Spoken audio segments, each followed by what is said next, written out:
माँ बाप के पैर इसलिए छूने चाहिए कि आप कितना भी चाह लोगे ना कि माँ बाप के पैर खींच लें, आपके औकात की बात नहीं है ये।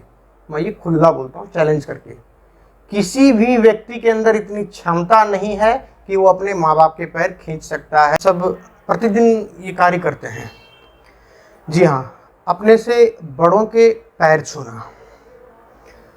बहुत सारी चीज़ों में आप देखेंगे तो काफ़ी सारे लोग आपको कहते हुए मिल जाएंगे कि हर किसी के पैर नहीं छूना चाहिए, या फिर बहुत सारे लोगों से जब आप मिलेंगे तो वो कहेंगे कि नहीं, पैर छू के आशीर्वाद लेना चाहिए। हमें समझने की आवश्यकता ये है कि पैर छूने का जो ट्रेंड है, ये जो परंपरा है, ये आज की परंपरा नहीं है, ये वैदिक काल से चलती आ रही है। और ये उसी ज़माने से पैर छूने की परंपरा रही है, सदियों पुरानी परंपरा है। जिस समय गुरु शिष्य परंपरा हुआ करती थी, गुरुकुल हुआ करते थे, उस समय शिष्य गुरु के चरण स्पर्श करके आशीर्वाद लेते थे माता पिता के। फिर धीरे धीरे चीज़ें जो है बदलती गई, और बहुत सारे आर्टिकल्स जब आप पढ़ेंगे तो आपको पैर छूने को लेकर के अलग अलग मान्यताओं का पता चलेगा कि कहाँ पे कौन से जगह पे क्या मान्यता चल रही है।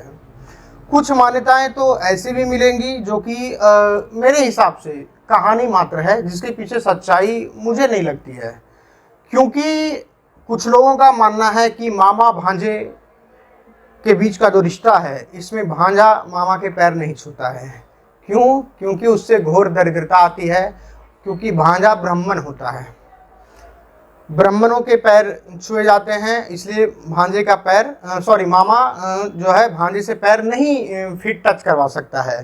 क्योंकि एक ब्राह्मण से पैर छूने को कहना ये चीज़ उचित नहीं है। लेकिन मुझे ऐसा लगता है कि जब एक ब्राह्मण कहीं अपनी स्टडी को, अपने पढ़ाई को पूरा करने के लिए जाता है तो वो वहाँ पे भी तो कोई शिष्य ही होता है ना। ब्राह्मण जातिवाद से जोड़ देना ब्राह्मण जातिवाद नहीं है। ब्राह्मण आपके अंदर के गुण को दर्शाता है, आपके अंदर जो ज्ञान छिपा हुआ है, इससे आप ब्राह्मण कहलाते हैं। आपने जब ब्रह्म को धारण किया तब आप ब्राह्मण कहलाते हैं। लेकिन लोग इसको परंपरा से जोड़ करके एक रीति रिवाज के हिसाब से इसको चलाते हैं और देखते हैं। वहीं अगर आप देखेंगे तो ऐसा कहा जाता है कि पत्नी के पैर बिल्कुल नहीं छूना चाहिए। क्यों भाई? अगर हम बाकियों का सम्मान करते हैं और पैर छूते हैं तो गलत नहीं है। अगर पत्नी का सम्मान करते हुए अगर उसका पैर छू लिया तो कैसे गलत हो गया?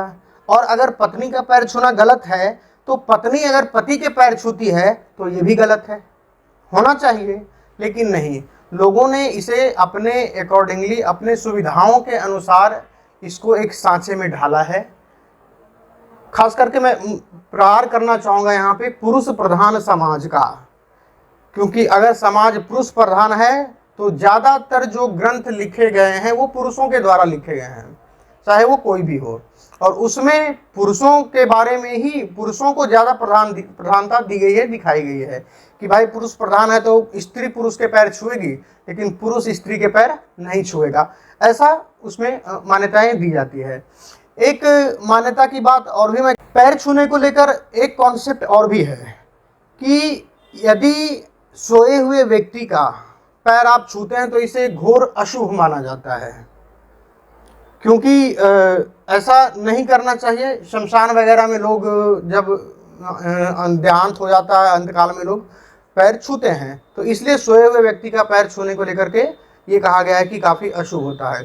दूसरी एक और सबसे इम्पोर्टेंट चीज़ जो कि मुझे समझ में आई, इतने सारे काफ़ी सारे आर्टिकल्स पढ़ने के बाद मुझे जो समझ में आया, वो एक आर्टिकल पे मेरी थोड़ी सी सहमति है। और सहमति ये है कि एक आर्टिकल मैं पढ़ा तो उसमें ये देखने के लिए मिला कि व्यक्ति यदि अशुद्ध है, अशुद्ध की बात मैं कर रहा हूँ, चाहे वह पैर छूने वाला हो या जिसके पैर छुए जा रहे हैं, यदि कोई भी उनमें से एक अशुद्ध है तो पैर नहीं छूना चाहिए। दोस्तों, तो अब तो ये तो घोर संकट की बात हो गई, क्योंकि ये पता कैसे चलेगा कि मैं जिसके पैर छू रहा हूँ वो शुद्ध है कि अशुद्ध है? और शुद्धता और अशुद्धता, इसको मापने का क्या पैरामीटर है? किन पैरामीटर्स पे, किन दृष्टिकोण से ये बात कही जा रही है, ये तो हमें मालूम नहीं है। ये चीज़ें स्पष्ट की भी नहीं गई है। हालांकि अगर अशुद्धता की बात करें तो हमारे समाज में बहुत सारे कैटेगरी ऐसे हैं जो स्त्रियों को अगर अशुद्ध कहा जाता है तो उसके मायने कुछ और होते हैं, पुरुषों को अगर अशुद्ध कहा जाता है तो उसके मायने कुछ और होते हैं।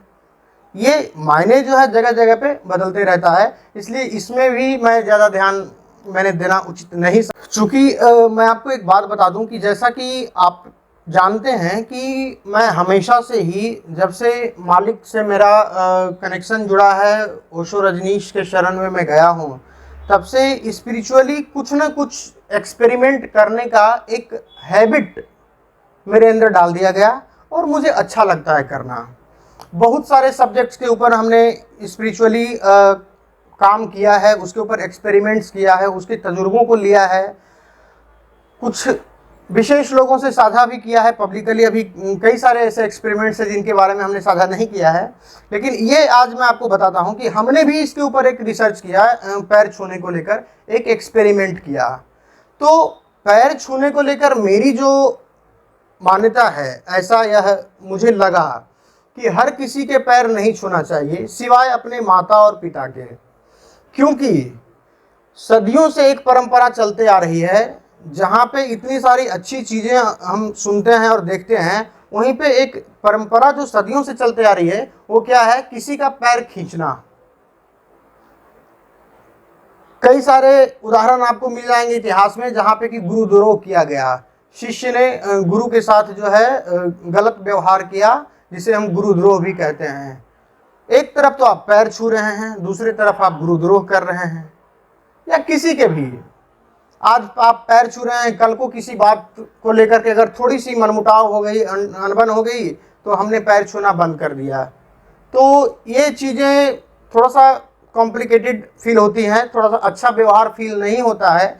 अगर हम शुरू से ही अपने आदतों को जो है पैर छूने के बजाय सीधा सरस्वती मुद्रा, नमस्कार मुद्रा, प्रणाम मुद्रा जिसे हम कहते हैं, अगर इस मुद्रा को अगर हम अपना लें तो हम भी खुश, सामने वाला भी खुश।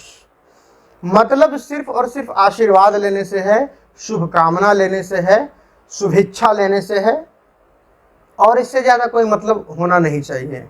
क्योंकि जब आप झुककर किसी के पैर छूते हैं, आपके हाथ उसके पैर के बिल्कुल करीब होता है, तो पैर खींचने की संभावनाएं भी ज़्यादा होती है।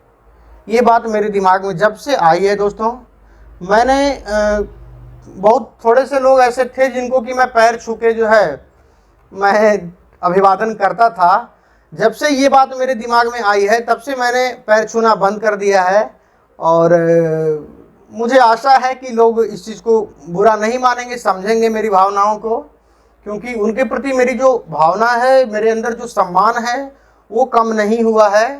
हाँ, एक स्पिरिचुअल एक्सपेरिमेंट मैं हमेशा करता रहता हूँ, इसके कारण जो चीज़ें, जो रिजल्ट मुझे मिलती है उसके अनुसार उसे अपने जीवन में मैं ढालता हूँ, जिसके कारण कि मैंने कुछ लोगों के पैर छूना बंद किया है। मैं उम्मीद करता हूँ कि मेरे गुरुजन, मेरे चाहने वाले, मेरे अभिभावकगण इस बात को बुरा नहीं मानेंगे और मेरे एक्सपेरिमेंट में मेरा सहयोग करेंगे। इसके लिए मैं उनका सदा आभारी रहूँगा। और आप सबसे भी मैं गुजारिश करता हूँ कि सरस्वती मुद्रा जो है, इसे कहते हैं, ये आपका सबसे, नमस्कार मुद्रा, सरस्वती मुद्रा एक ही है, तो ये सबसे बेहतरीन चीज़ है। आप इस आदत को अपनाएं शुरू से ही, यहाँ पे किसी को कोई प्रॉब्लम नहीं है।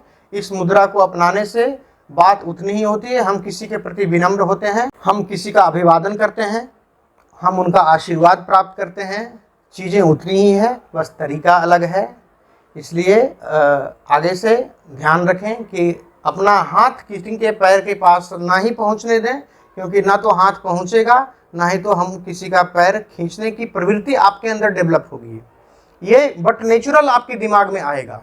ये एक अच्छी चीज़ है जो कि भविष्य में कोई गलत ना हो आपके हाथों से, आपके विचार से, आपकी भावनाओं से किसी को आहत ना हो, वो कर्म हम अभी से अपनी हैबिट के अंदर डालना शुरू कर देंगे। ना तो मेरे हाथ उनके पैर तक रहेंगे, ना ही तो मेरे अंदर वो काबिलियत रहेगी कि मैं उनका पैर खींच सकूंगा कभी भविष्य में। और ये बात होता है कि जो लोग पेड़ लगाते हैं वो काटते नहीं हैं। जो आपका भला कर रहे हैं, जो आपके गुरु हैं, जिन्होंने आपको ज्ञान दिया है, जो आपको रोजी रोटी दे रहे हैं, जो आपको भला कामना सोच रहे हैं आपके बारे में हमेशा, वो कभी आपका बुरा नहीं सोचेंगे। और माँ बाप की बात जहाँ तक है, माँ बाप के पैर इसलिए छूने चाहिए कि आप कितना भी चाह लोगे ना कि माँ बाप के पैर खींच लें, आपके औकात की बात नहीं है ये। मैं ये खुला बोलता हूँ चैलेंज करके, किसी भी व्यक्ति के अंदर इतनी क्षमता नहीं है कि वो अपने माँ बाप के पैर खींच सकता है। ऐसा सृष्टि ने कोई रचा ही नहीं है, कोई नियम इस तरीके का। इसलिए अपनी आदत को हमेशा नमस्कार करके किसी का अभिवादन करें। नमस्कार।